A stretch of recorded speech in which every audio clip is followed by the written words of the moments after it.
things carry on at the rate they are now, the rate of heating, that we'll be seeing large numbers of deaths later this century. 3 degrees C by 2050 is perfectly possible. So then you're looking at 5 or 6 degrees by the end of this century. And that's when it's going to be very, very hard for human civilization to carry on. Well, a number of analyses have suggested societal and economic breakdown any time from the 2040s.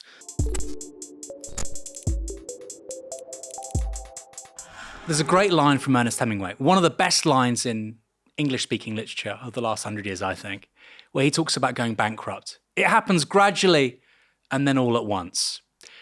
Over the course of the last few months, looking at the weather in this country, how dry it's been, how hot it's been, that's kind of how I feel about climate change. I'm sure for many of you out there, you've had the same feeling as well. Politicians and journalists often think in terms of minutes, hours, days, weeks, when really they need to be thinking in terms of years, decades. Certainly for a problem as big and as long-term as climate change. In fact, today's guest thinks in the longest possible terms. He's passionate about geology. Now, bear in mind, our planet is about 4.6 billion years old. It's had many fluctuations in terms of climate. On the one hand, that provides succor for climate change deniers. They say it's always got warmer, it's always got colder, the planet changes. On the other hand, the past can give us clues about what will change when we have higher concentrations of CO2 in the atmosphere. How much warmer will it get? How high will sea levels rise? Today's guest has thought about all of this stuff for decades. He's a volcanologist.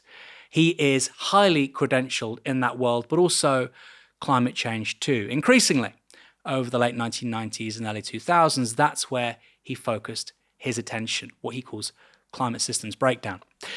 He published this book a few years ago, Hothouse Earth, An Inhabitant's Guide. I really recommend it. 160 pages, really worth your time. And more recently, The Fate of the World, A History and Future of the Climate Crisis. And of course, you can see Bill McGuire. Here are his credentials. They really stack up. Bill is a Professor Emeritus of Geophysical and Climate Hazards at University College London, a co-director of the New Weather Institute and a patron of Scientists for Global Responsibility. He was a member of SAGE, the Science Advisory Group in Emergencies.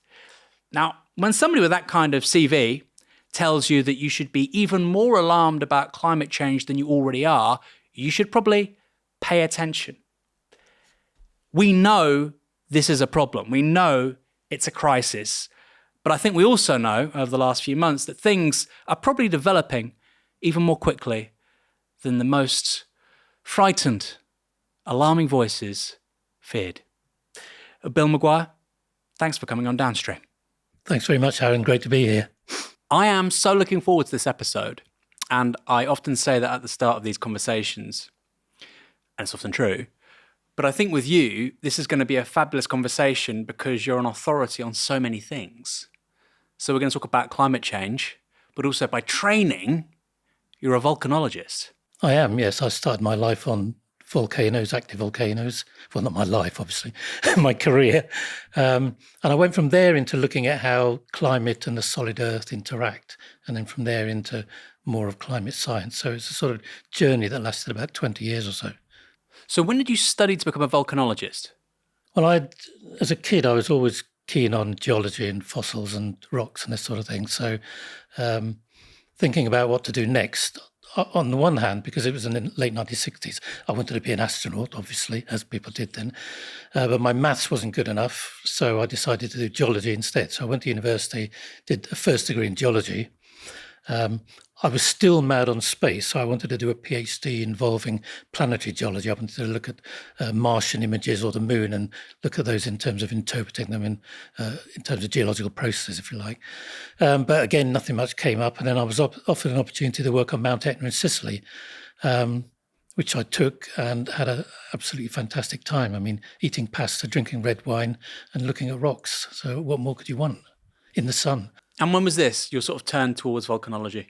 That would have been, when was that? 1977 to 1980. I did my PhD.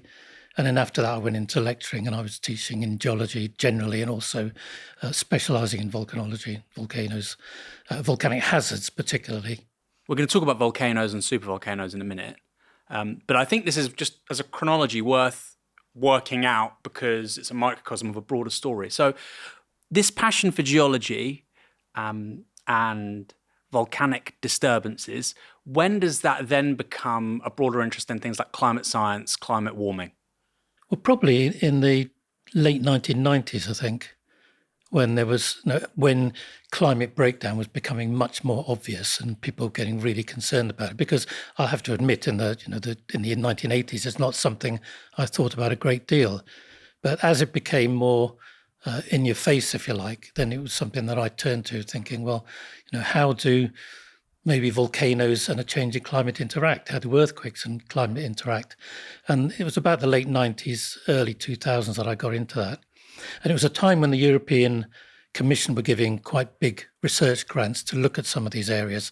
So we had one, for example, in the late 90s to look at the relationship between Mediterranean sea level change due to climate variations and volcanic activity.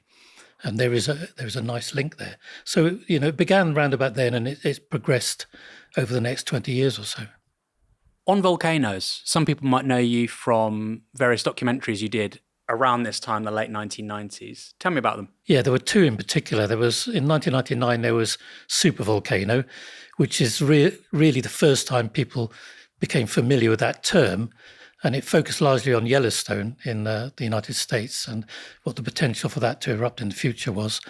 And then the following year, we made Mega Tsunami Wave of Destruction, which was about a North Atlantic mega tsunami. And that's based upon research at the time, which we undertook on the Canary Island of La Palma, where you have a huge chunk of rock, maybe up to 500 cubic kilometers, which dropped a little bit in 1949 during an eruption, and it's now just moving very slowly. But at some point, that whole lot will go into the North Atlantic and trigger a major tsunami, up to a kilometre high to start with.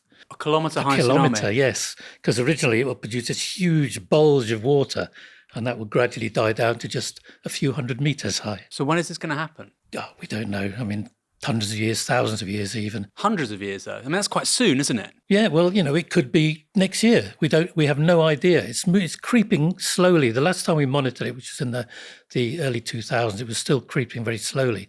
But then these things catastrophically fail.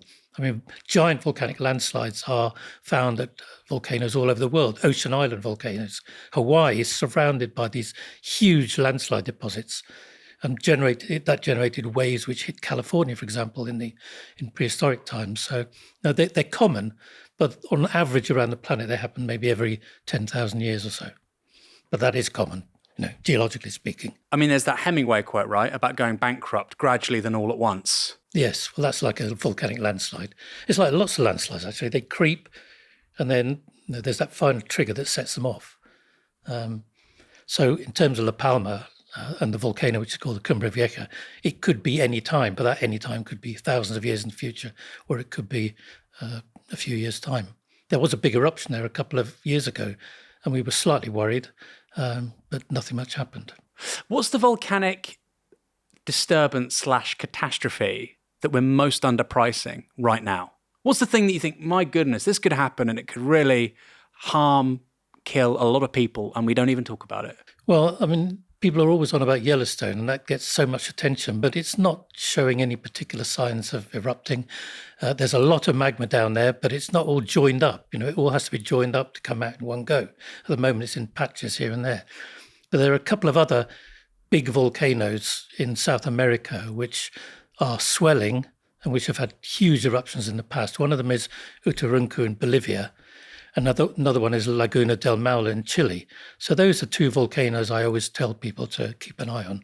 I mean, they're not imminently going to do anything, but the magma's there. It's quite shallow. The volcanoes are swelling, and it's something I tell people they need to keep an eye on.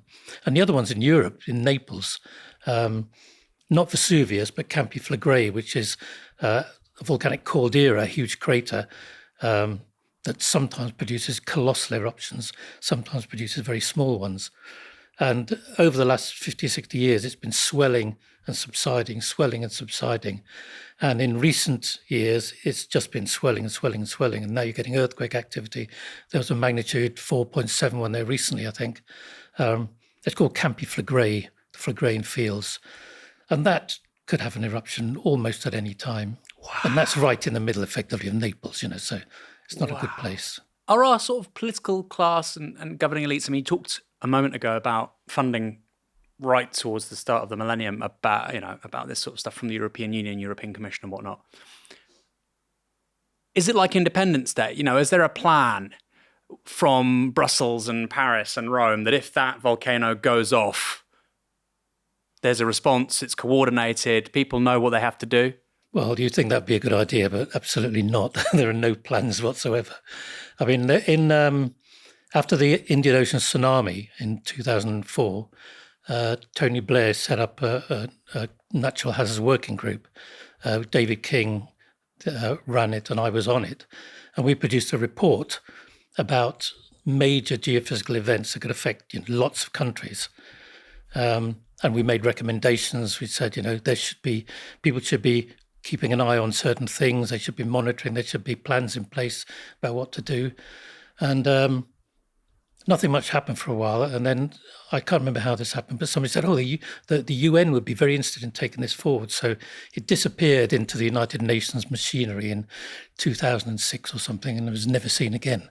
So that would have been a great idea to have a global geophysical hazards database for the really big ones, so that at least people in the countries that would be affected, the governments of people knew what risks there were and what the chances of those things happening. But nothing happened. Of course, this stuff is highly improbable, but equally, if you're unlucky, it's existential for millions of people. A lot of cases, it's not highly improbable. It's almost certain. I mean, the fault that ruptured to generate the Indian Ocean tsunami, that was absolutely known about. It was known it was due to go.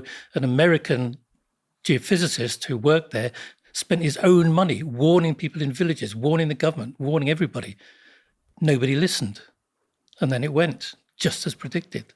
And there are lots of places around the planet where we know the average return periods of earthquakes or volcanic eruptions, and where we know that they're due or overdue.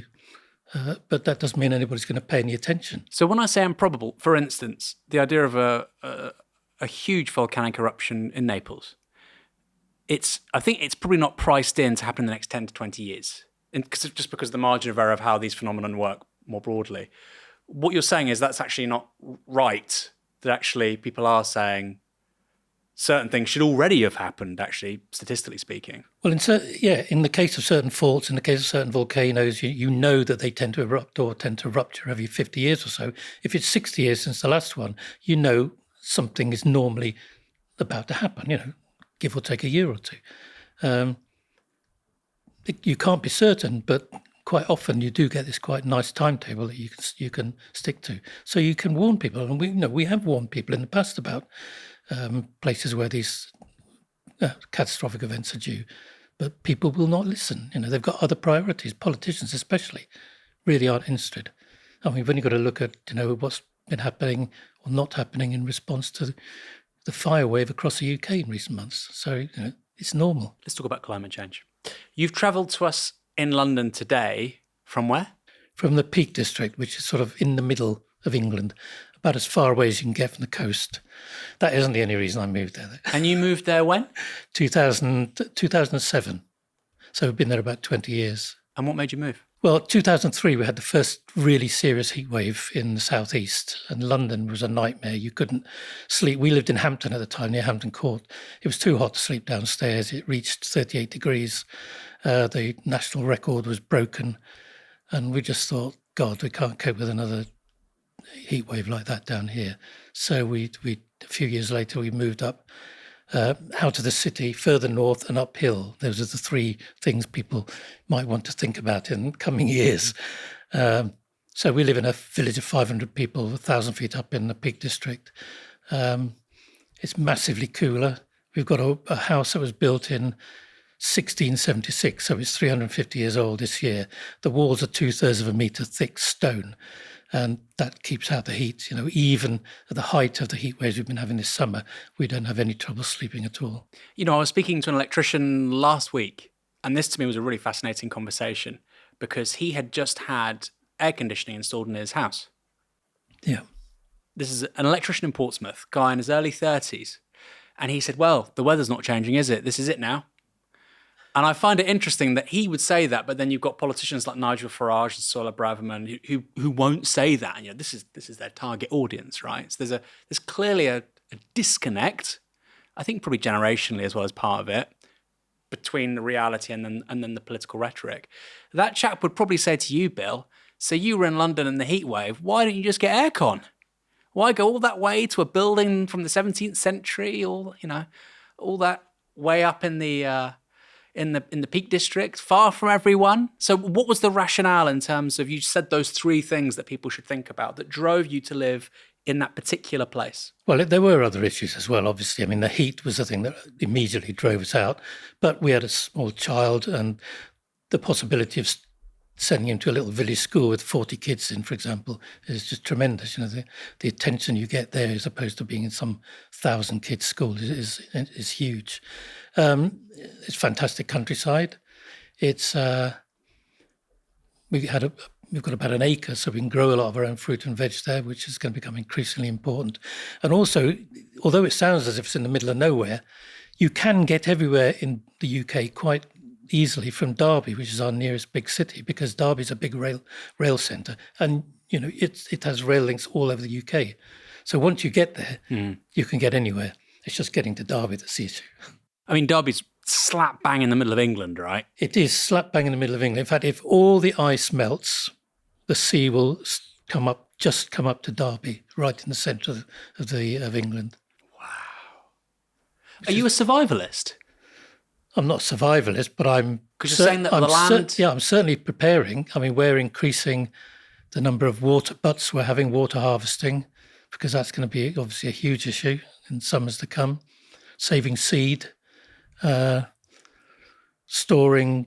We're not doing it yet, but we will be storing things like flour and sugar and cooking oil in relatively large quantities in the cellar, because it's common sense, I think most people can look around them this year and look at what the harvest is doing in the UK and in Europe, and they will rightly say, well, that makes sense. I mean, this year, just to be clear, and this was announced a few days ago, wasn't it? This year, 2026, is the worst year on record in terms of a harvest for arable crops. Yeah. And the other three worst harvests were since 2020. So this is a dramatic... I mean, I knew this was going to be happening. Obviously, and so did any climate scientist, but the speed is just staggering. And once we get to a stage where we've got food rationing, then everything changes. Everything's up for grabs, and I don't know how quickly that can happen now. That's a crazy thing to hear. It is. That's a crazy thing to hear, because I've read your two books here, and we'll talk about them. You're talking about having moved in 2007 to somewhere that's high. You've got your own land. It's cooler.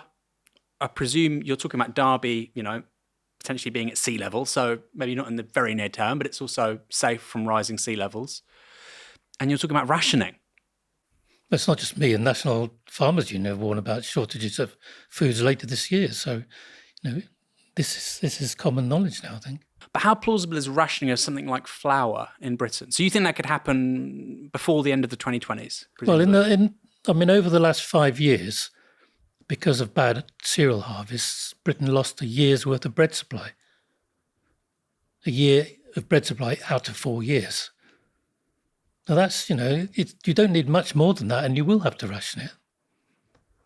So it's not, it's not a surprise. It's just happening so staggeringly quickly and much sooner than I expected. So you're surprised by the speed of it? Oh, God, yes, yeah. Has this summer surprised you? I think the surprising thing was how early the heat wave started. To see 35 degrees in May, that was really the most astonishing thing. The sort of temperatures we've had in July and August are not unprecedented. I mean, we still haven't broken the 40 degrees C record that was set in 2022, but it's the fact that it started so early and it's just gone on and on and on. And we're not finished yet. We may still get other heat waves towards the end of August and in September. It's worth saying, actually, so what's been so special about this year, we've had, I think, 38 days where we've hit 30 or more so far. We've had 4 consecutive months where we've gone beyond 30 degrees, so in May, June, July, August, possibly September. People are talking about a heat wave in September, although, that's in the future. We don't want to speculate too much. What's already happened is bad enough. And then we've seen, I think, unprecedented drought. So, for instance, we were in Wisley in Surrey at the end of last week, my colleague and it didn't rain there for 2 months. And the previous record, I believe, was 37 days in 1976. So when people talk about 1976 as this outlier, which it was for UK weather, and it's that's why they remember it, because it was stuck out like a sore thumb. Yeah, but now it's actually double, almost, what the outlier was. I want to read just an excerpt from this book, Hothouse Earth, An Inhabitant's Guide. Brilliant book, and actually very short, like 164 pages. By the second half of the century, 40 degrees C summer temperatures in southern and central parts of the UK could well be driving people out of their appallingly insulated homes and towards cooler parts of the country. Now, you wrote that in 2022. I mean, that might happen in the next couple of years, right? Oh, yes. In fact, the extraordinary thing is the week that book came out was the week that the temperature in the UK hit 40 degrees for the first time. Now, if you want good PR for a book, a book launch, what more could you want? So literally that came out the week it was 40.2, I think it was, which is still the record. But it's possible, even within the current climate, to see temperatures of 43 or more in the UK. So, who knows, next year, I mean, it could be a bad one because of the El Niño, which we'll no doubt talk about later. We can talk about El Niño now. So you think we could go above 40 next year or the year after? How does this work then, El Niño, and how does it interact with breaking the present record for the UK, which I believe was Kew or Heathrow in 2022, which was about 40 degrees? Coningsby it was, I think. It was in Yorkshire or Lincolnshire. Tell me about El Niño. Well, El Niño is the second biggest climate signal other than the seasons. So, that's how big it is. That's how much impact it has on the global climate. And it involves the heating up of the eastern tropical Pacific. So you see, because that heats up so much, it affects the air patterns above it, and they have knock-on impacts right across the planet. And it brings extreme weather to places as far afield as Peru and Australia and Europe as well, and North America. It affects everything and everyone pretty much. Now, the El Niños are classified on the basis of how much hotter the Eastern Pacific gets. And the record is something like 2.7 degrees C, I think. Something like that in 1877.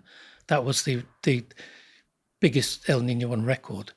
Well, estimates now are for something getting on for 4 degrees. That's just staggering, unprecedented. And nobody's really sure what the impact of that will be on the global climate and global weather systems. No one's really sure, but obviously you're a highly learned man on this stuff and you've seen a ton of data. So what's your informed suspicions? Well, the changes to the weather you get from El Niño are obviously superimposed on all sorts of other influences for the weather. So you can't say everywhere on the planet is going to get hotter. But El Niño, because it brings up so much heat into the atmosphere, it does result in the global average temperature of the planet heating up. So, we're pretty much getting on for 1.5 degrees C above pre-industrial now. Next year could be above 1.7 C. Because of the impact of El Niño. That won't necessarily be permanent, it could come down again. But when you've got that much more heat spread out across the planet, a lot of places will be much, much hotter. It's possible the UK might get away with it, but the chances of it being another dreadfully hot summer are pretty high, I would say. So there's a few things I want to say just responding to that. People talk about 1.5 to stay alive, 1.5 degrees, but as I understand it, the IPCC says you need 1.5 for 11 years, and then we're at 1.5. Well, it's a mad system of measuring it, really, because it's the average over a 20-year period. So it would mean that if we got past 1.5 this year, it wouldn't be officially confirmed till 10 years' time. Now, that's just bonkers, to be honest. We need to know when we've passed 1.5. Otherwise, fossil fuel companies and others will say, "Oh, it's fine. We've got plenty of time. We're not beyond 1.5 yet, so we can just keep going." No, it's just another excuse for business as usual. There are ways of determining whether you're at 1.5, by looking at the current level of global warming and saying, well, we look back over the last few years, we've got an average of 1.5, this is where we're at. And we need something. We need to be able to say this year we're at 1.5, now we're at 1.52 or whatever, because the current system's mad. So we're at 1.5? Well, effectively we're at 1.5, yeah. I mean, 1.5 has been dead in the water for years. And one of the worst things I think we see every year is a COP, the COP conferences, climate COPs, every November, early December, saying we must do our best and our hardest to keep the global average temperature below 1.5 degrees. They're still saying it last year, for God's sake. I mean, we're pumping out 40 billion tons of CO2 a year still, and we're at sort of 1.48 or something like that, It's dead in the water. It's been dead for ages. Why carry on with this nonsense? Well, we had Kevin Anderson on a few weeks ago, and, in terms of their methodology, it is plausible if I think Britain basically would have to reduce CO2 emissions by something like 12% every year. We'd have to decarbonize completely by maybe the late 2030s. And, more what would be more difficult, of course, is that the global south, while still developing and while population is growing, would have to do something similar. He said 8%, which is just, and that's by their own methodology, which you're acknowledging is kind of stupid. I'd be inclined to agree. As somebody who knows a lot less, but is, relatively aware of these things. So 1.5 is dead, and it's being used almost as a delaying tactic by vested interests. Yeah. And you're saying 1.7 is quite plausible with El Niño next year. Well, in 2024, the global average temperature was over 1.6 yeah. because of the last El Niño. So over 1.6 next year, 1.7, pretty much certain, I think. It could be higher than that. Who knows? We've this is so unusual. We don't know what's going to happen, really. And you were saying about how different places warm up in different ways. And again, this is something in Hothouse Earth. Places with water warm up at different rates to land masses. The Arctic is warming up much more quickly than, the southeast parts of the United States. And then in the book, you talk about something which I'd completely forgotten about, which was British Columbia getting to the high 40s. Oh, yes. I mean, a few years back, you had 49 degrees there. You had towns obliterated by wildfires, something which he was staggered by at the time.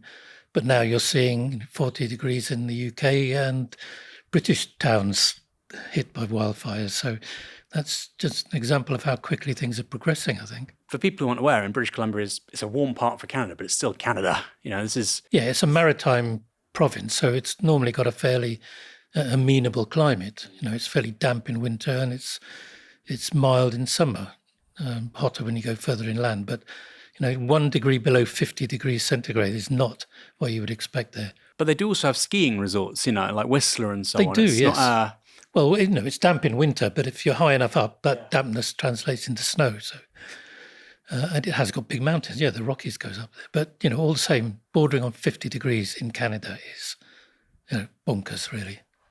You don't like the term global warming? No, I don't.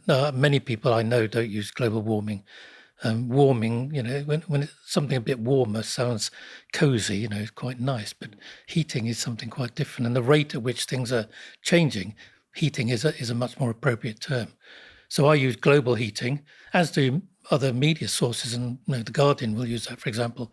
And I use climate breakdown because climate change can be either way, it can be for the better or for the worse. But breakdown is what we're seeing. A stable climate, which we've had, relatively speaking, over the last few thousand years, is now falling apart and becoming extremely unpredictable. I want to talk about some sort of deep history now, some deep geology. We're going to get back to climate change, but I think this is really important in terms of understanding the bigger picture in terms of how much climate systems are constantly changing, which, is quite hard to appreciate because we have fallible human brains and cognitive biases and recency biases. We also have those as societies. So if something's looked like a certain way for 200 years, we think that's just how it's always going to be. And I think that the sort of deep history and the geological history that you offer, particularly in, I've already bigged up this book, in this book, helps contextualize a lot of that. So what was Thea? Oh, that's a great story. Thea was a body, a terrestrial body, a lump of rock, roughly Mars-sized. It's been suggested that collided with the Earth in its very early history, And it was that impact that knocked a great chunk out of the planet, which broke up and circulated around in orbit and then clumped together to form the moon. And the impact also tilted the planet by the looks of it as well. So, that's the reason we've got seasons. The moon gives us tides. If that hadn't happened, we may not have any tides. We may not have any seasons. The world would be completely different. We might not even be here. Life would have evolved differently. So, that one accident, if you like, has got us where we are today. And when was that? Oh, it's first 100 million years of the Earth's history. I mean, the Earth's 4.6 billion years old, so very, very early on. I mean, the whole solar system would have been full of debris, and the planets were forming by bits of debris coming together and colliding and sticking, a process known as accretion. So the Earth had accreted up lots of other bits, and it was pretty much formed, and then this last huge bit hammered into it. That's incredible. It is, isn't it? So this is 4.5 billion years ago, basically. Yeah, something like that, yeah. When was the Hadean era? That was from the very moment the Earth can be regarded as a single planet for the next, getting on for 1 billion years or so, when it was very, very hot, very, very unpleasant, and still being bombarded by stuff, hanging out in space now and again. So you wouldn't have wanted to be around, and life, well, I was going to say, life would find it very, very difficult, but extraordinary life, it looks as if tiny microscopic life started within a few 100 million years of the Earth being formed, which is astonishing, really.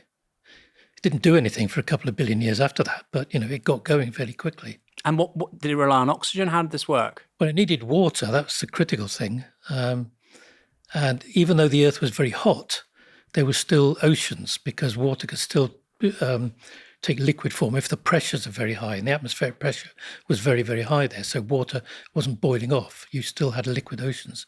And you need water for these early life forms to grow. But they were, literally single cell things. But the fact that they could form that soon, on a massively inhospitable planet is amazing. So there's 5 billion years of geological history. We're not going to go through all of it, but this is the most interesting stuff. What's the Cambrian explosion? I think people hear about this a lot. Often you hear, Jeff Bezos will say, we're having a Cambrian explosion in terms of revenue models for digital commerce. What is the actual Cambrian explosion? Well, if you take the whole of Earth history, 4.6 billion years ago up to about 540 million years ago, not a huge amount happened. But then there was an explosion of life in the oceans, or an explosion in what we can see because they're preserved as fossils. So there was life before that, and probably quite complex life as well. But it looks as if by the Cambrian it was developing harder parts that could be preserved as fossils. So, life would have been burgeoning maybe 100, 200 million years before that. But it's 540 million years ago when the Cambrian starts that we see all these different amazing forms preserved in sediments. You say in the book as well, basically for 1 billion years, nothing happened. Yeah, there's something called a boring billion. But no, nothing happening means nothing enormous happening, I suppose. Things were happening all the time, but there was nothing like the emergence of life or snowball Earth or something, which is another great time in the Earth's history. I'm loving this. And this is actually very pertinent now to the climate change conversation. What is the PETM, the PETM? That's the Paleocene-Eocene thermal maximum, as it's called. 56 million years ago, the Earth was already hot, and in fact the Earth's been hot for much of its history, but it got even hotter very, very rapidly then. There was an increase in temperature of 5 to 8 degrees centigrade in a few thousand years. And that rate of change is quite often compared to what's happening today, except that what's happening today is happening 10 times faster. So, this is a critical point of this whole comparison between history and where we're going. And that is that the rate of heating now has never, ever happened at all in the history of our world. And the PETM is caused by an ejection of huge amounts of carbon into the atmosphere. Yeah. It's something called a hyperthermal, when hot conditions get even hotter. And in almost every case, that comes from a major lava eruption, and we're talking sort of millions of square kilometers of land covered. And this goes on for thousands, maybe even hundreds of thousands, even millions of years in some cases. And over that time, it is pumping out carbon dioxide all the time, which is heating up the atmosphere. In the case of the Petem, you had very rapid, geologically speaking, heating over a few thousand years or so. So it's CO2 coming from lavas. And there's a sort of double whammy as well, because that CO2 heats the planet a bit more. And that increased temperature causes these deposits you get in marine sediments called gas hydrates to break down. Gas hydrates are a little bit like water ice, but they contain methane, natural gas. And when they break down, that methane is released through the sea into the atmosphere, and that heats things up even more. So you got this sort of double whammy. Now, this sounds very reminiscent of the feedbacks and the tipping points exactly. that we talk about with climate change. Yeah, it is a feedback. So the lava eruption produces CO2, it heats the planet. That extra heat causes gas hydrates to break down. That adds more methane. That heats things up even more. So positive feedback effects that reinforce heating. And of course, Mark Linus wrote a really fabulous book about this stuff. Not all of it's necessarily correct in terms of predictions because there's huge margins of error. 6 degrees. But the big ones are methane stored in Siberian permafrost, and of course methane hydrate, which you were just describing. It, yeah. Gas hydrates, methane hydrates, in the oceans. And then there are other aspects like the Amazon. If that disappears, it becomes it's creating carbon rather than being a carbon sink, etc. Yeah. So you're drawing a parallel between where we are now, basically the last 170 years, and man-made climate change. Human-made climate change, you're drawing a parallel between now and the Petem, and you're saying that the Petem was driven by volcanoes. We see warming of 6 to 8 degrees, but of course that happens over a really long period of time. And a climate skeptic would say, well, we can carry on doing this for thousands of years, then that's okay. What would you say to them? Well, we're heating the planet 10 times faster than at the Petem now. So we haven't got that time. We haven't got any time. And the reason we don't know how hot things are going to get, how quickly, is that even though we can model to some degree, and some of the models are very useful, there's no precedent for what's happening now, ever. I think in the book, correct me if I'm wrong, because we're drawing on lots of numbers, so I might be getting this, making this, but out by a factor of God knows what. But you say that the amount of CO2 being injected into the atmosphere now is about 40 times what it was during the Petem. That's the rate of the rate at which it's being ejected is much faster, significantly faster. Yeah, that's incredible, isn't it? I know this happened over a very long period of time, but the idea that the biggest ejection of carbon into the atmosphere in the Earth's history, as far as we know, and we're outdoing it by 40 times now. Well, the Petem that did involve a huge ejection of carbon dioxide, but that was nothing compared to the Permian-Triassic boundary. The Great Dying, 250 million years ago, that was, colossally more, and that wiped out 95% of all life. That was bad. I mean, the Petem was bad. The Great Dying was, as you would expect for something called the Great Dying. So carbon Triassic, that's the beginning of the dinosaurs, right? The Triassic. Yes, it was. I mean, whenever you get these big mass extinctions, something else always comes along and benefits from them, and it was the dinosaurs after that, yeah. Triassic and then into the Jurassic and Cretaceous. 9-year-old me is loving it. You talk as well about, and again, this is I'm religious. I believe in God. We'll talk about this a little bit later on. But reading the fate of the world and the geological history, it's just magnificent, isn't it? Oh, it's stunning. Yes, astounding, really. It would be great to have a quick trip through geological history, stopping off and visiting the best events, I think, or the most interesting events, and see, being there. I think in the Fate of the World, I describe what it might be like standing on the coast of Mexico when the asteroid hit 65 million years ago. Maybe that's not somewhere you might want to be, but it would still have been astonishing. A 10-kilometer object hitting our world at some colossal speed. Being in the Straits of Gibraltar when the Mediterranean basin fills with water. Yes, that would have taken a few years, but yeah, when the waterfall just starts. Yeah. I know so many spectacular events you could revisit. So we've got the PETM.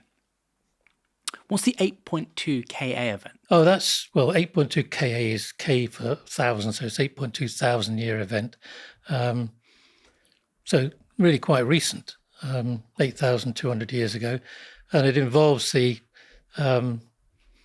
entrance into the North Atlantic of a large body of cold water, meltwater probably, from the ice was still melting then as we came out of the last ice age.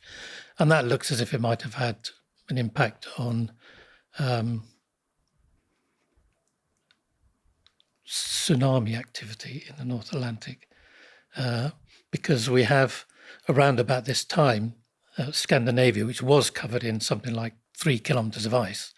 We had that, as the ice was removed, bouncing back up again, because the weight of the ice caused the whole of Scandinavia to be forced down by hundreds of meters. When the ice went, the whole lot came up again, and the crust underneath it had active faults in it, which were accumulating strain over thousands and thousands of years, but they couldn't release it because of the weight. When that was removed, you started to get massive earthquakes, magnitude 8 earthquakes in Scandinavia, in Lapland. I mean, you expect to find Father Christmas there. You don't expect earthquakes that you'd normally get in the Pacific, the Ring of Fire. And one of these earthquakes triggered a huge submarine landslide off the coast of Norway around 8,200 years ago. That triggered a tsunami that came down into the North Sea, across Scotland, across the Shetland Isles, and if it happened today, would be utterly devastating. And that's a fantastic example of how climate and geology interact. So as people probably can already grasp, we're trying to create some kind of chronology here. The greatest hits, from Thea through to the Cambrian explosion through to a little bit over 8,000 years ago. Next is the Roman warm period. What's that? Well, if we look at the climate of Europe over the last few thousand years, there are times when it's been quite warm and times when it's been relatively cold. So the Roman warm period saw mild conditions across Europe. It's followed by much cooler conditions. And then we got into the medieval warm period when temperatures were a bit higher. Then the Little Ice Age, which is characterised by sort of Dickensian Christmases, and frost fairs on the Thames and this sort of thing. And these different changes in temperature are in some ways related to very small variations in solar output. And in fact, climate deniers will say, oh, look, we were warmer in the past and we were colder and we were warmer. That's all to do with the sun. It's nothing to do with carbon dioxide because there wasn't any additional CO2 around then. But they, as usual with deniers, they don't know the whole story. These were regional events, so they didn't affect the whole planet. So they weren't global warming or global cooling. It just happened that Europe was affected. Other parts of the world were affected at different times or weren't affected at all. And although the sun was a contributor, and its activity does vary very slightly, it wasn't the main instigator of these things. So it's just an example. It wasn't the main instigator. It wasn't the main instigator. It was just a contributor, and they were not global events. So you can't say it was warmer in Roman times. It wasn't actually warmer, to be honest. It's warmer now than on any other of these warm periods. But in any case, it was a regional event. So, once again, deniers get the wrong end of the stick. This is what Piers Corbyn says, right?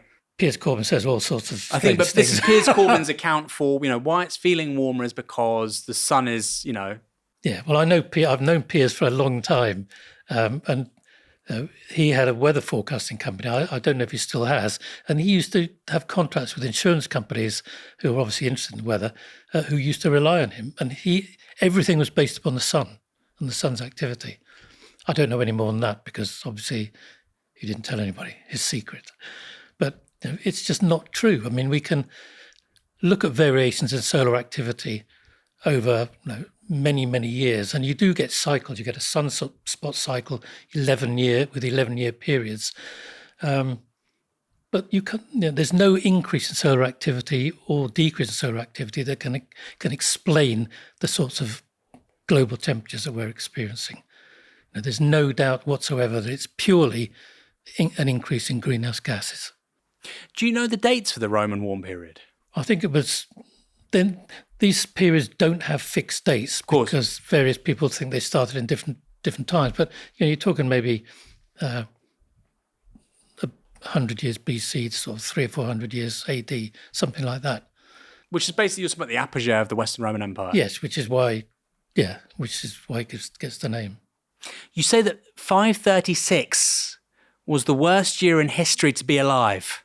Well, you're not saying that. You're citing a paper that says that. Yes. I mean, that was during a time when Europe at least got much, much colder. The sun may have had something to do with it, but it looks as if mainly it was a number of massive volcanic eruptions that's superimposed upon one another. Because when you have explosive eruptions, rather than lava eruptions, you pump a load of sulfur dioxide into the atmosphere. And sulfur dioxide is excellent at reflecting solar radiation back into space. So it lowers temperatures and you get very rapid cooling. I mean, Yellowstone, for example, when that's erupted in the past, it's thought to have brought down global temperatures by 3 or 4 degrees, which is getting on for halfway to ice age conditions.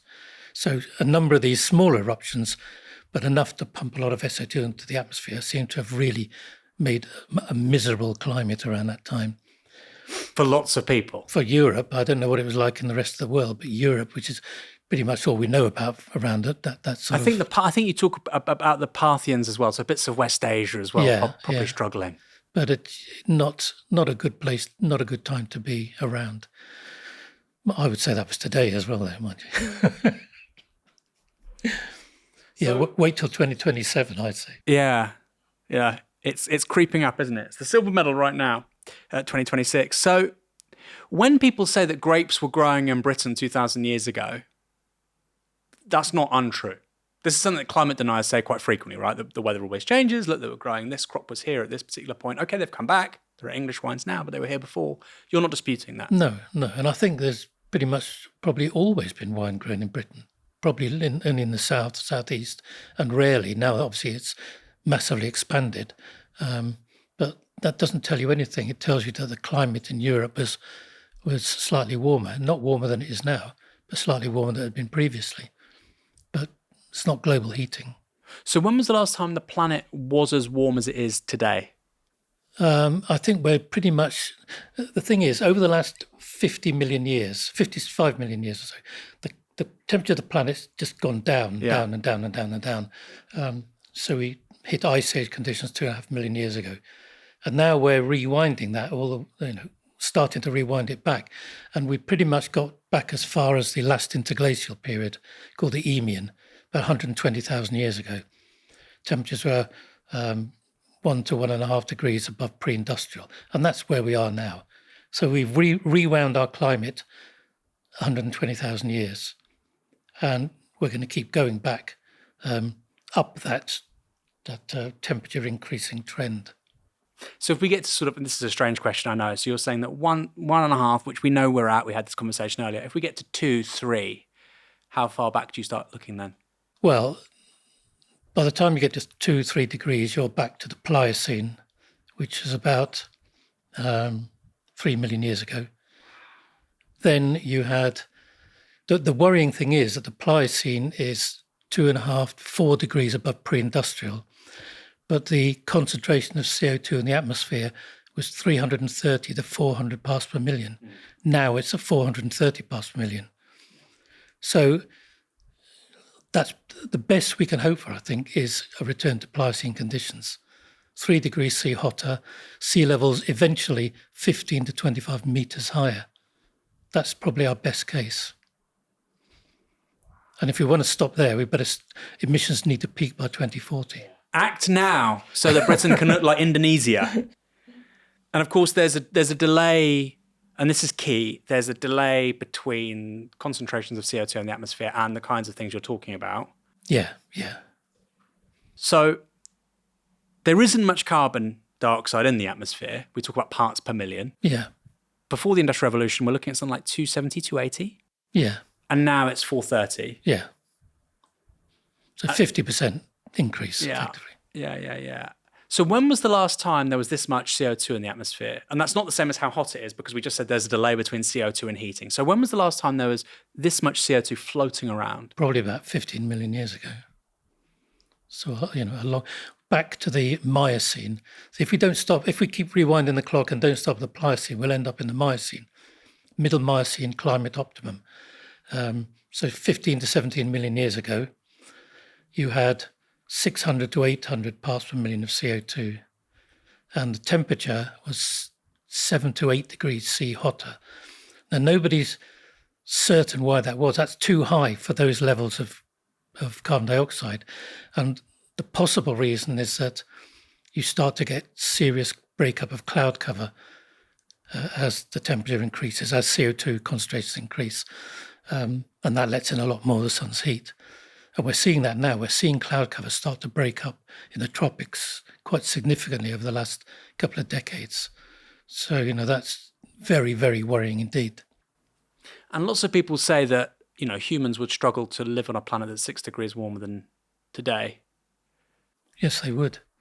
Why? Well, 6 degrees is an average temperature. You're talking much of the land masses being much, much hotter than that, or the increase being much greater than that. So you're talking common temperatures of 40, 50, getting up to 60 degrees maybe in places.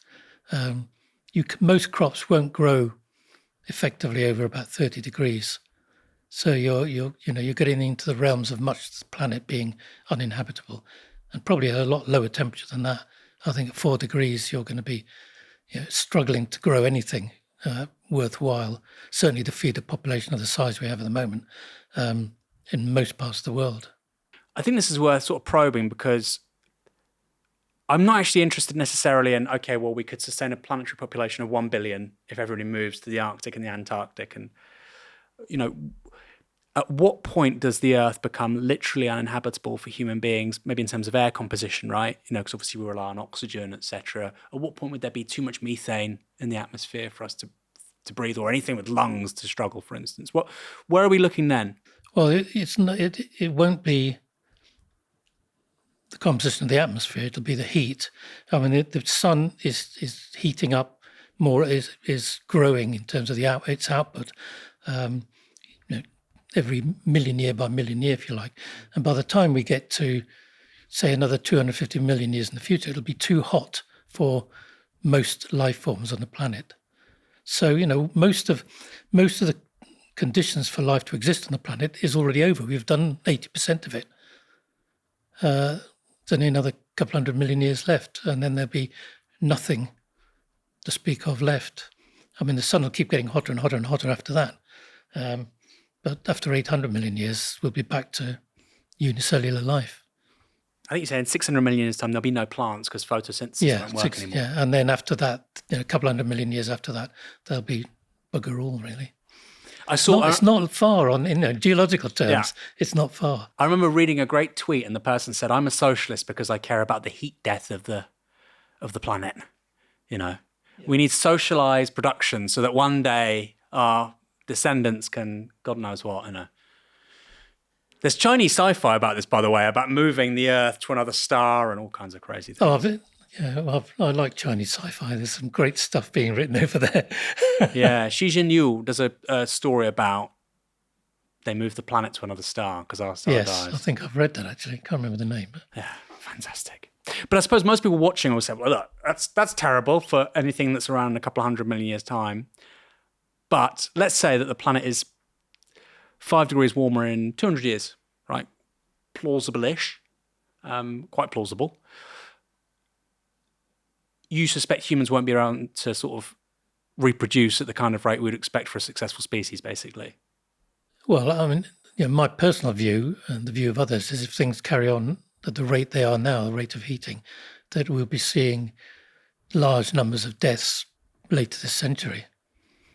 Maybe not that much later this century. I mean, let's look at the rate of heating. We're talking about at the current rate, which is generally used now, which is 0.35 of a degree centigrade. That's 1 degree every 28 years.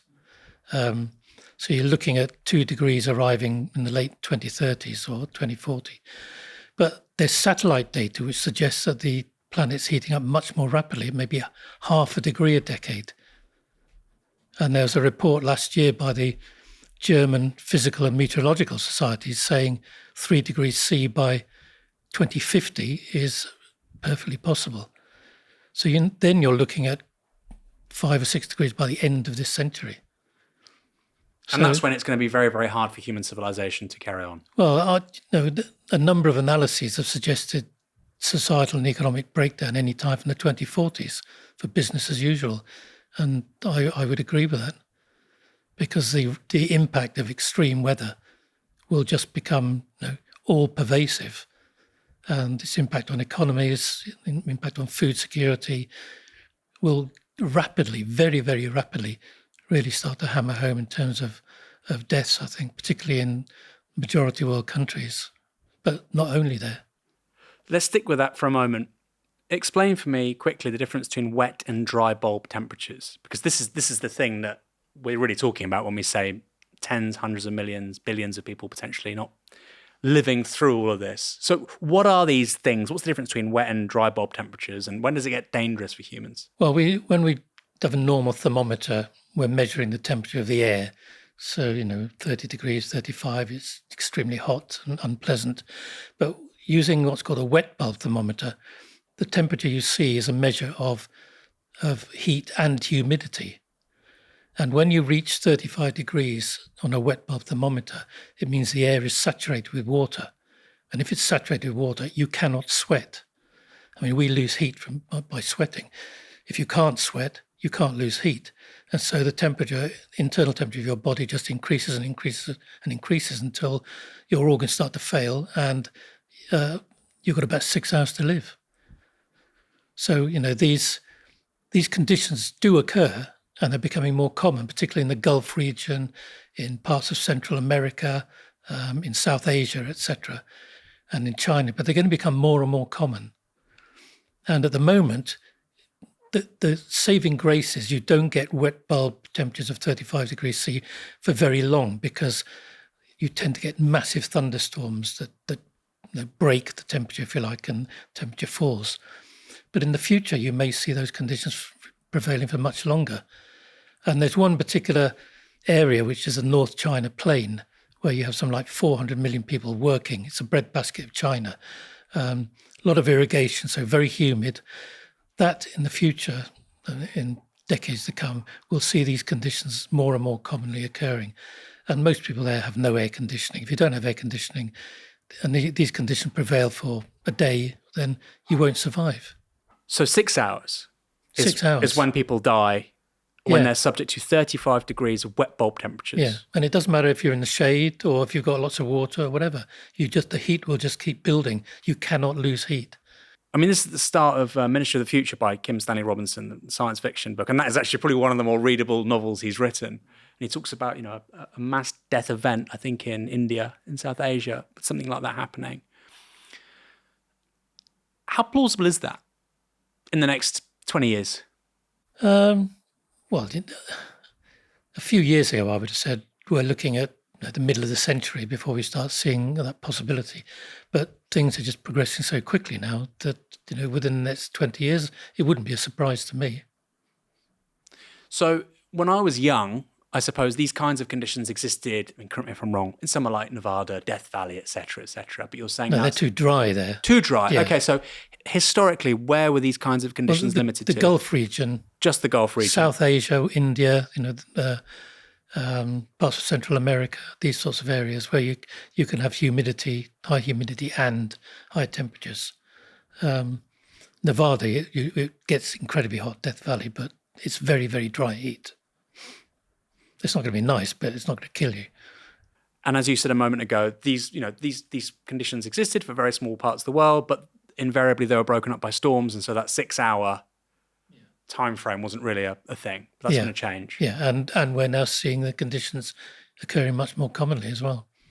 So you'll probably start to see them in parts of Australia, maybe, even parts of North America. Not Europe as far as we know, but again, things are changing so quickly. It wouldn't surprise me in Southern Europe. at some point. And politicians aren't preparing for this. No, not in the least, if they even know about them.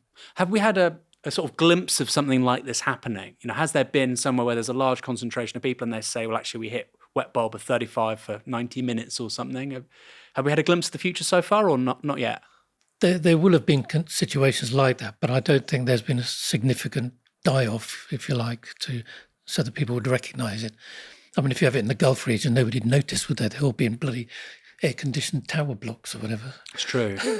It's really something. I'm half Iranian, and in late June, early July, I'll be on a weather app, and I'll say, I wonder what it's like in Bandar Abbas in southern Iran or even Baghdad, and it's often 48, 49, 50 in Baghdad, which is a capital city. Yeah. And you just think, a couple more degrees and this is not a habitable place, right? Even with aircon. Oh, exactly. Yeah. Yeah. I mean, we're getting, so many parts of the world now, cities, major cities, we're getting to that threshold where you think, how can people survive? How can they live in terms of normal lives? I mean, you can't sleep, can you? You wouldn't be able to sleep night after night after night. How can you function? So it's not just temperatures and humidities that kill you. It's temperatures that are too high to be able to do your normal job or whatever you do. You wouldn't be able to do anything apart from sort of lie down. Let's talk about sea levels, because that's something that got a lot of attention, right? Especially when I was a kid. All that I remember about the sort of the planetary crisis was in the 80s, ozone layer. That was a big one. Banned CFCs, Captain Planet cartoon, I remember that. Litter, anti-litter, but also acid rain was a big one in the 80s, right? I'm showing my age here. But sea levels too. And actually people like Farage or Richard Tice say, well, look, sea levels have barely risen. What's the problem? You were talking a few moments ago about sea levels being 15, 20 meters higher, etc., when we had concentrations of CO2 in the atmosphere like we do now. But that's not being reflected in sea levels. Why not? And how quickly can things change with rising sea levels? Well, it takes a while, obviously, for changes in CO2 concentration in the atmosphere to translate into melting ice or expansion of seawater, and that's what drives sea level rise. But we're now seeing it really start to accelerate. I mean, up until 20 years ago or so, sea level was rising at 1.5 millimeters, something like that a year. Now it's getting on for 0.5 centimetre a year, with a doubling rate, which could be 20 years. So it doesn't, you go from 0.5 centimetre a year to 1 centimetre to 2 to 4 to 8. It doesn't take long then for you to see these enormous rises that we saw at the end of the last ice age, where you had several meters in 100 years. And so the IPCC estimate, or the maximum estimate, is about 1.8 meters, maybe by 1.2 meters by the end of the century.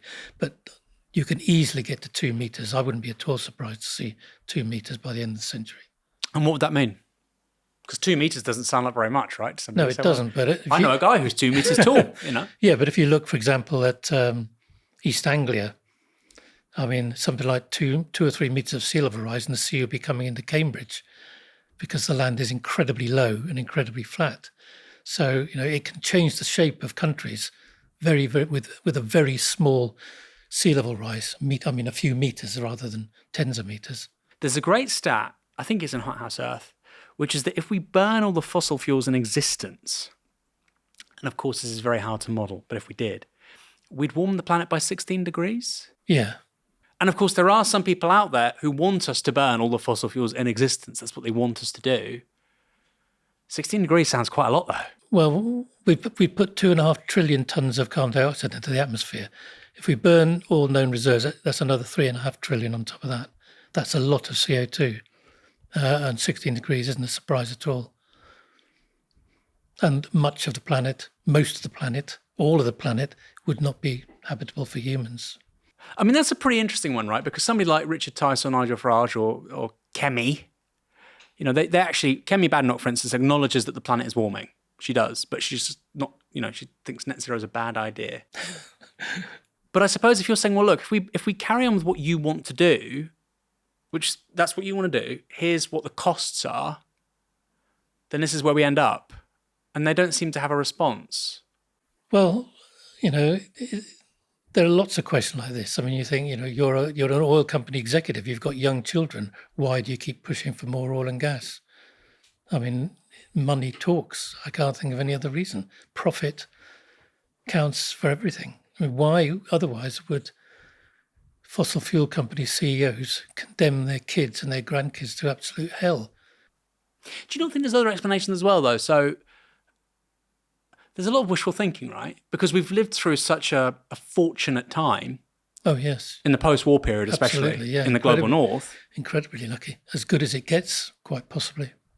So firstly, there's a recency bias. But also,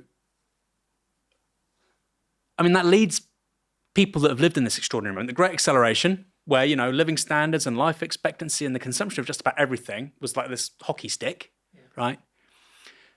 Well, I can look at that, and that's the last 60 years, and I hear this gentleman talking about rising sea levels and billions dying. He sounds like an alarmist. I mean, in a way, you could understand it, right?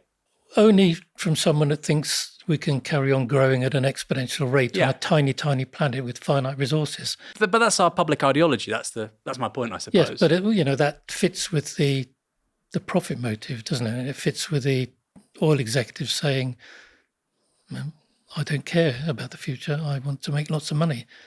I want more oil as much as possible. I mean, what reason would you want to keep doing that for if you had young children? I mean, they're not stupid people. They must understand what's going on. It's, I don't know. I have no answer for that, to be honest. Biggest belief, really. I suppose some of them think there's wishful thinking, as we've said. Some of them think that there'll be a technological solution, right? Because that's part of our ideology in the 21st century, isn't it? The technology will solve most problems. Yeah, but it's becoming apparent that we haven't got anything. We haven't got an answer to this. No. I think, even oil company executives must realise nothing is going to just turn up, Mr. McCorber-like, to sort of solve everything for us. I mean, there's talk, obviously, of all these various geoengineering ideas, which at global scale are just not going to work. Things like sucking carbon out of the atmosphere to get our level of CO2 back down to reasonable proportions. I mean, even for a moderate scenario in terms of increasing emissions into the future, at some point we'd have to start taking them out at a rate of up to 60 billion tonnes a year, which is much more than we were already pumping out. There's no infrastructure to do that, and we're not going to have it, because as things get, as I think and as others think, as things get more difficult and things start to fall apart, there isn't going to be the money to do any of this, and there's not going to be the infrastructure to support these sorts of geoengineering schemes. So the longer we go on, even if these things were feasible, the less likely they are ever to happen. You're a volcanologist.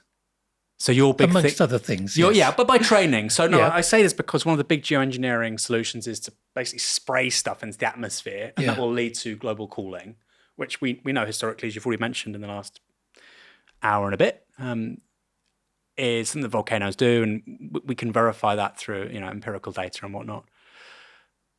I presume you think it's a bad idea.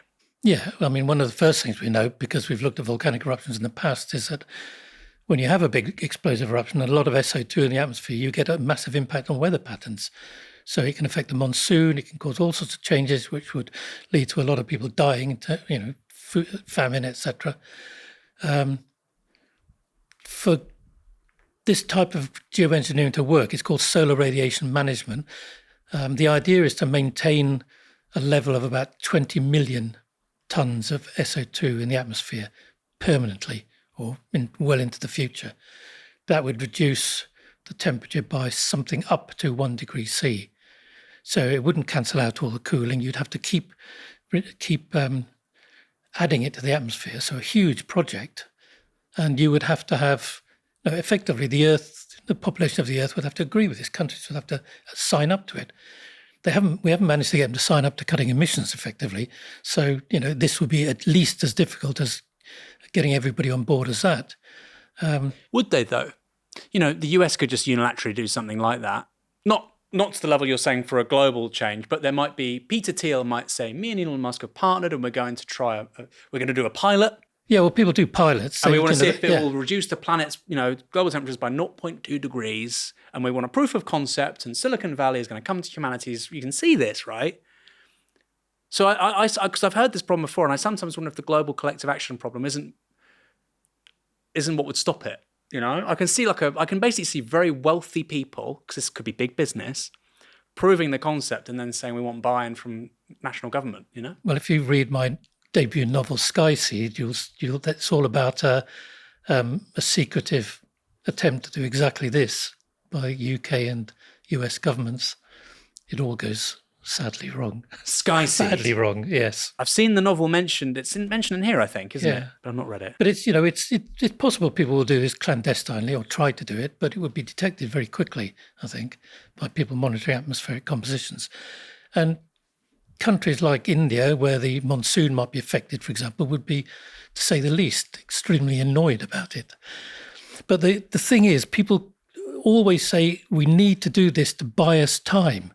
What do they mean buy us time for? I'll tell you what we'd be buying time for fossil fuel companies to say, well, we can carry on producing now because the temperature's come down a bit, we've got a bit more time. And the CO2 would keep being pumped out, and we'd be counteracting that with the SO2. But at some point, if we stopped doing that, you would have this huge increase in temperature over a couple of decades. It's called termination shock, which I'm sure you've heard about. So I've used this analogy before, but it's like giving a poisoned patient an antidote while pumping them full of more poison. That's what we'd be doing. Now, if you said we will look at solar radiation management when we brought emissions way, way down, so we're hardly emitting anything, we're going to use this to cool things a little bit, then, that would make a bit more sense. Even then, I don't think you'd need to do that. If you brought emissions down, you'd wait for the climate to gradually cool, and you just have to get used to living on a hotter planet. But doing it now while still pumping out 40 billion tons of CO2 it is insane, literally. It's kind of an appendage to Jevons paradox, isn't it? Yeah. And for people who aren't aware, Jevons, I think it was Stanley Jevons, British economist, 19th century, and he's observing coal production. He realizes the more efficient steam engines get, you think they're using less coal, but actually the more efficient the engine, the more coal is consumed. Yeah. And, once you understand the Jevons paradox, it's really scary.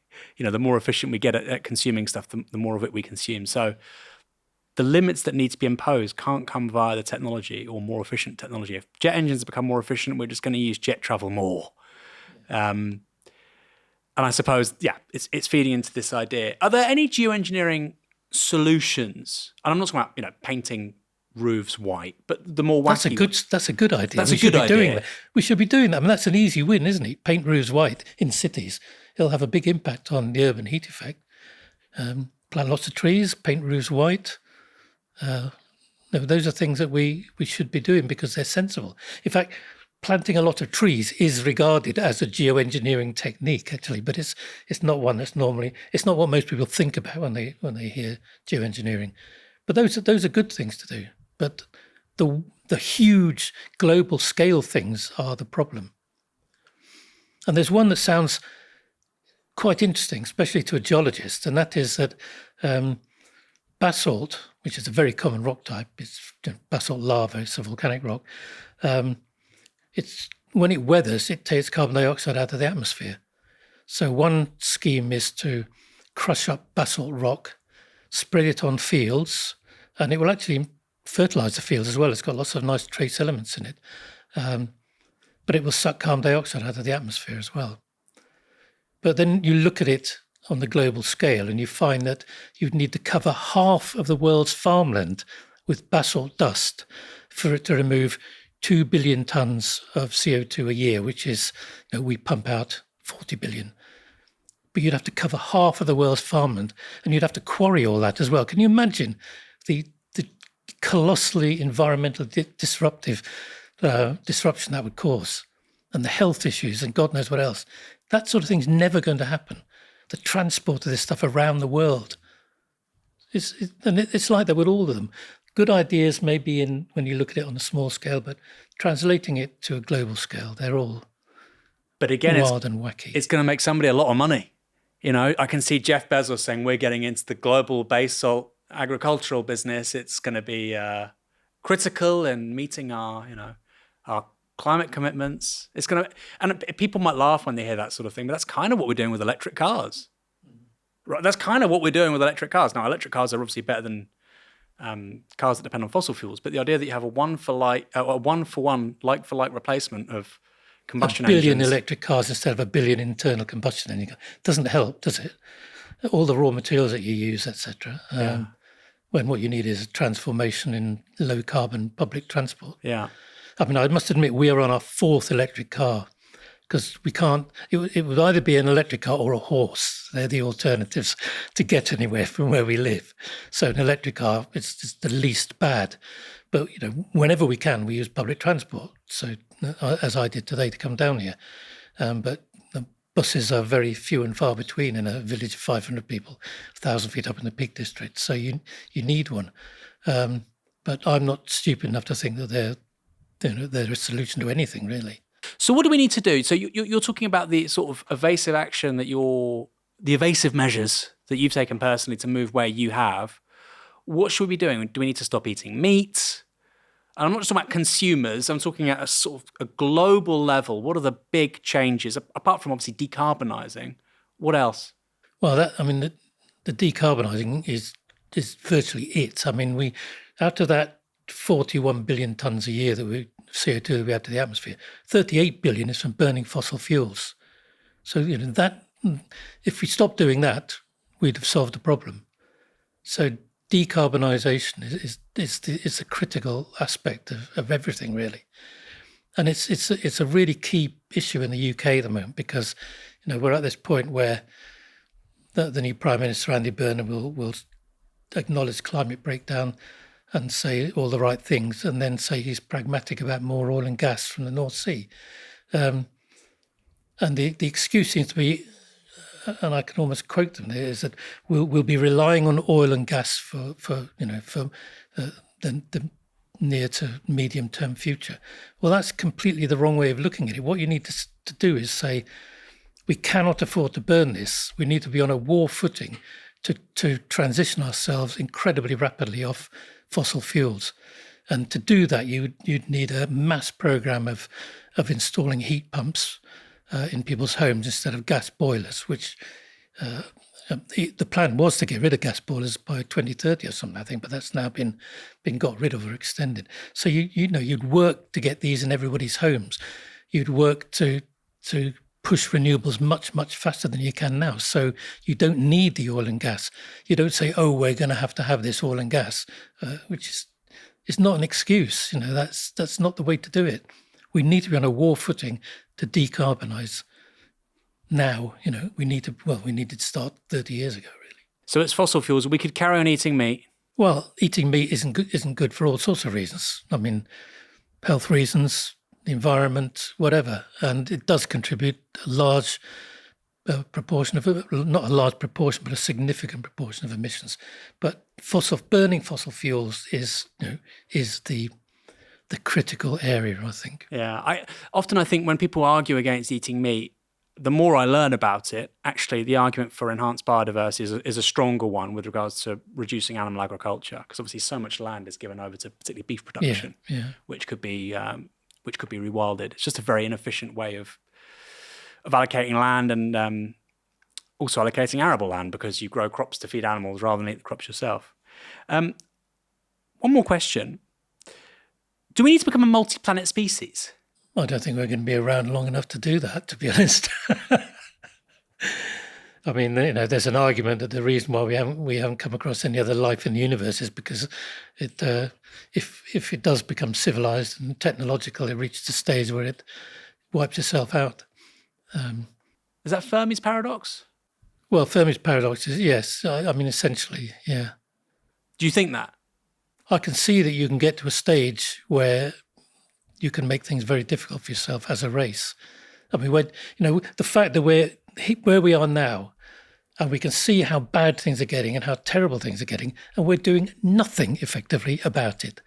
I mean, we've got intelligence, we've got no wisdom. That's the problem.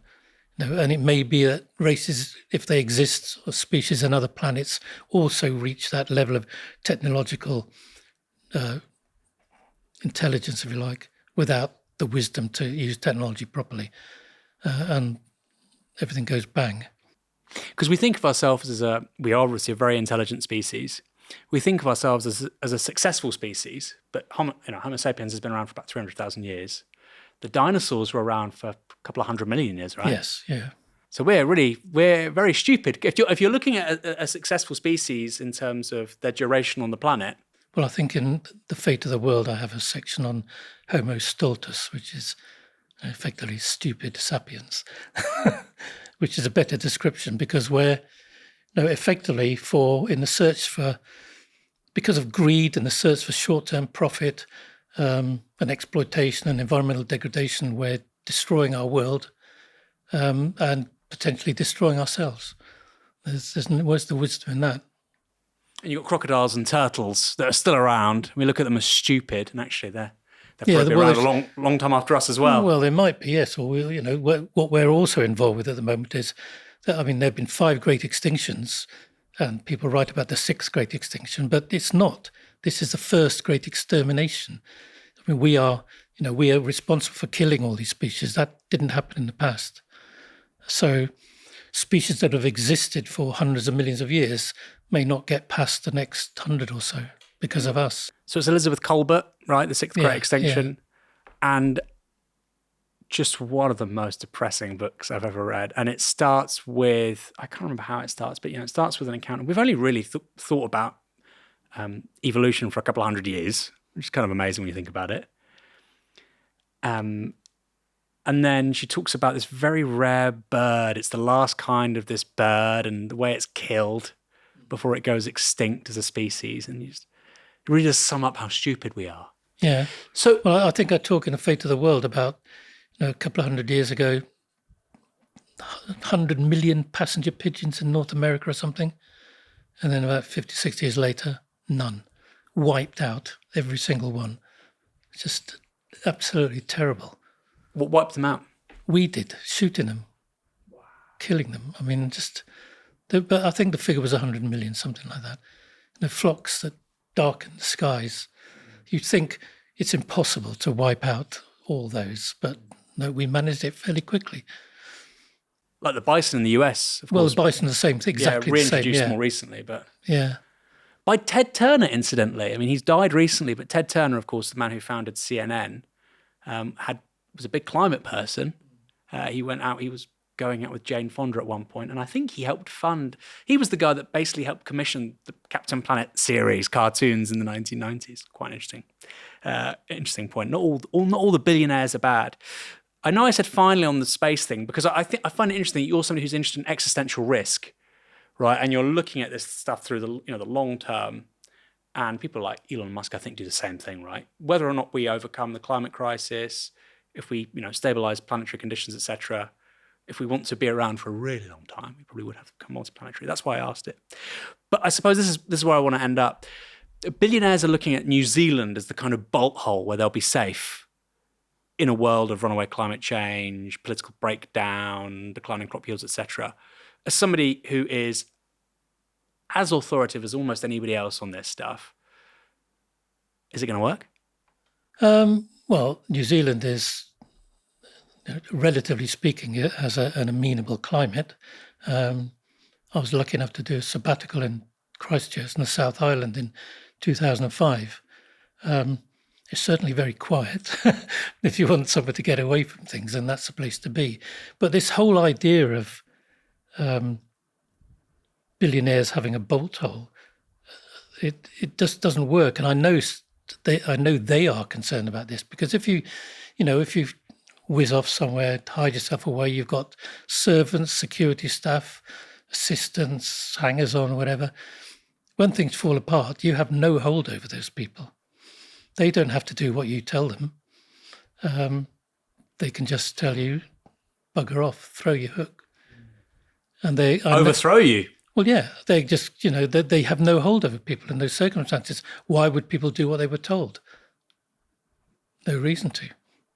There's no money, there's no whatever. They'll say, well, we'll do what we like, thanks. You can bugger off. The future warlord of a post-apocalyptic New Zealand will be a former kitchen porter for could well be Mark Cuban or Jeff Bezos or something. But there's no reason why the billionaires should have any hold over anybody else. Of course not. And they worry about that. I've read things recently about them thinking of ways of, this might be apocryphal, of ways of controlling their staff, some sort of thing around the neck that gives them an electric shock if they don't do as they're told. Seriously, these sorts of things. Because otherwise they will just do what they want. Worth thinking about, Jeff or Elon. Bill McGuire, this has been a fabulous conversation, really. One of the best we've had on one of the most important topics. And I'm sorry for the excursus into, 5 billion years of history. Hothouse Earth, An Inhabitant's Guide, I really recommend this. And of course, more recently, The Fate of the World, A History and Future of the Climate Crisis. Both very, very good. Bill, once more, thanks for joining us on You're very welcome. It's been fantastic.